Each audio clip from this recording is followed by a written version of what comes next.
Welcome to the podcast, Let the Prophets Speak, Isaiah 13b. This is Saul Weinreb, your host.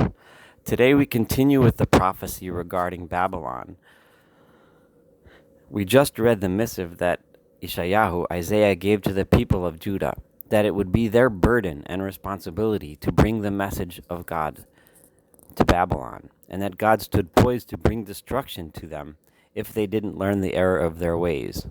We mentioned how in the book of Daniel we read about the fulfillment of this prophecy, as Daniel and his contemporaries took upon themselves this burden to teach the kings of Babylon the ideas of loyalty to God, respect for human dignity, and that destruction would be their fate if they did not learn this lesson. We also learn how the kings of Babylon were more interested in enjoying their wealth, the gold and silver looted from their conquests, including the gold and silver looted from the temple in Jerusalem itself. We also learn of their wanton disregard for life, as the Radak points out how the king of Babylon, Belshazzar, decreed the death of all the wise men in Babylon when he didn't like the answers they gave him. This was the example given for their wanton disregard for human life. Others point out the savage destruction that the Babylonians meted out to the people of the nations that they conquered. Yeshayahu understood and taught that although the people of Yehuda would carry out eventually their mission to bring this message to Babylon, ultimately the Babylonians would remain stuck in their evil ways and destruction would come. In today's podcast, we will read about this horrible destruction, and God will declare clearly why the society of Babylon deserved this bitter end. The ultimate destruction of the Babylonian Empire came when Darius the Mede and his allies ultimately came to destroy the kingdom of Babylon. I'll now begin with verse 6. We'll be reading from verses 6 to 22 of chapter 13.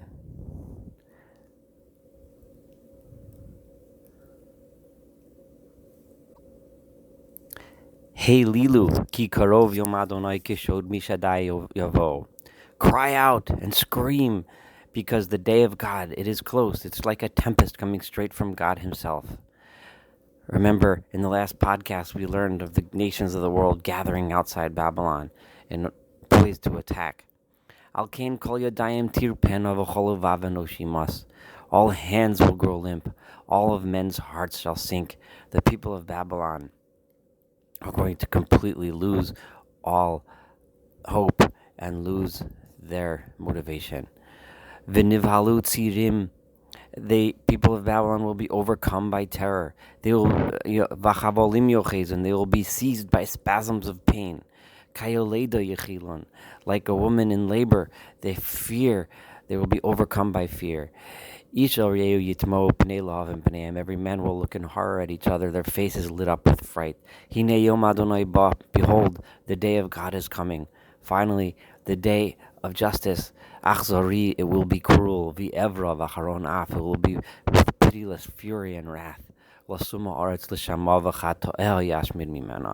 make the earth desolate, and its sinners will finally be destroyed from it, because they've been given the chance and they haven't learned their lessons. The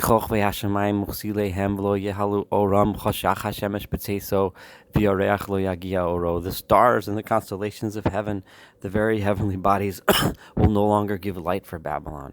And I am going to bring this destruction. I am going to declare this evil upon the world of Al Rishon Avonam, and I'm going to declare punishment to the wicked for their sins. V'ishpati ge'on zedim, v'ga'avat aritzim ashpil. God is reminding us through his prophet, this destruction is why. It is because they were arrogant. V'ishpati ge'on zedim, I will destroy the pride of the arrogant. V'ga'avat oritzim ashpil, and I will humble the haughtiness of the oritzim, the leaders, the upper classes, who thought so highly of themselves and disrespected and disregarded those that were below them. This is the opposite of the society that Yeshayahu is trying to teach us about justice and righteousness and human dignity and human life and respect for the humble, the poor, the widow, the orphan. Babylon stood for the exact opposite. And God states, Okir enosh mipaz, I, God, I will value the human being much more than gold. You Babylonians valued gold. I value human beings. Adam miketzem ofir. I value the human being more than the pure fine gold that comes from the land of Ophir. I am following the lead of the Malbim here, who explains that this verse is referring to the value that God places on human life, and contrasts it with the disregard for human life that the Babylonians had. Al kain shamayim argiz v'tirash haaretz. Therefore, because I value human life, because of that, this is the reason why I am bringing this destruction. This is the reason why I am making the heavens angry. And v'tirash haaretz mimakoma, and the ground will shake from its place. Bi'evrat Adonai tzvaot b'yom charon hapo, because of the anger of God and the day of His anger, the day that He finally says, well, I gave you the chance. I brought you the message and you didn't listen. Over here we're about to read several verses, the horror of which is strikingly awful to read. I'm going to read through it, but we'll kind of read through it quickly. Like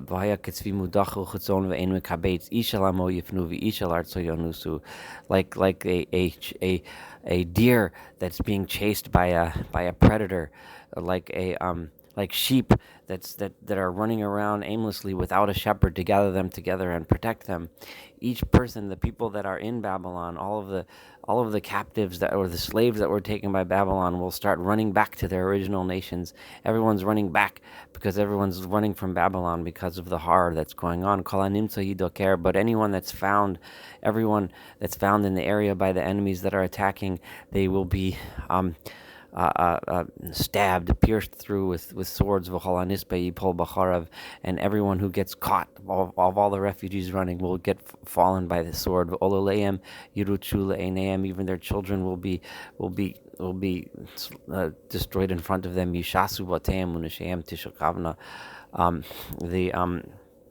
Their homes plundered and their women ravaged.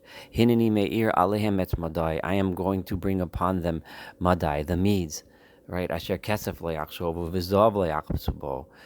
They are not interested in gold. You, the Babylonians, your gold, your silver, your plunder, your booty, your possessions were the most valuable things to you.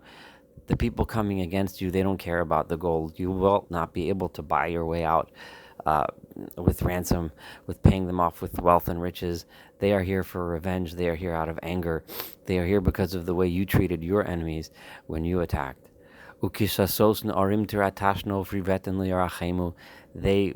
will shoot your youth with arrows, and they will not even have mercy on the young, even on children. And Bavel, which was the glory, the beautiful kingdom of Babylon, Tiferet Gon Kastim, which was the splendor of the Chaldeans. This is the ancient kingdom of Babylon, which was the height of the ancient society.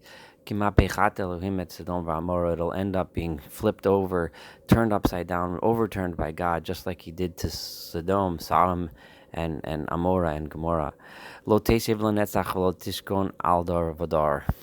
It will never be settled again. Babylon will never rise again, and for generations into the future, even nomads and Bedouin nomads, Arabian nomads will not even pitch their tents there. Shepherds won't even bring their flocks to graze there and to lie there. Who's going to lie there instead of sheep? That won't even come. It will be animals and beasts.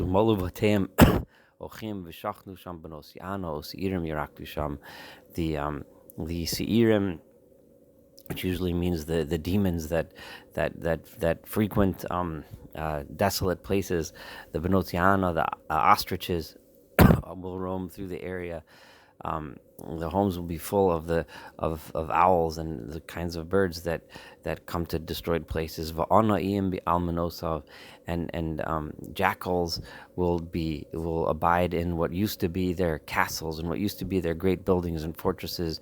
There'll be wild beasts roaming. Vitanim behechle oneg, and serpents and lizards will haunt and frequent the houses that they used to use for pleasure and wealth and riches. They will just be overcome with beasts. V'karov lavo ita v'yamel imasheichu. This time is coming right around the corner. This society will meet its end. Why? Because they did not heed the words of the people of Judah who were to be exiled among them. In the next chapter, 14, Yeshayahu will prophesy about the redemption of the people of Judah from within this Babylonian destruction. As Yeshayahu was able to foresee that although the people of Judah would suffer greatly because their leaders, like Daniel, would not succumb to the depravities of Babylon, eventually the core of the people would be saved from Babylonian exile and brought back to their homeland, while the society that enslaved them, Babylon itself, would ultimately meet its fiery end. Thank you for listening. Looking forward to having you join us for chapter 14.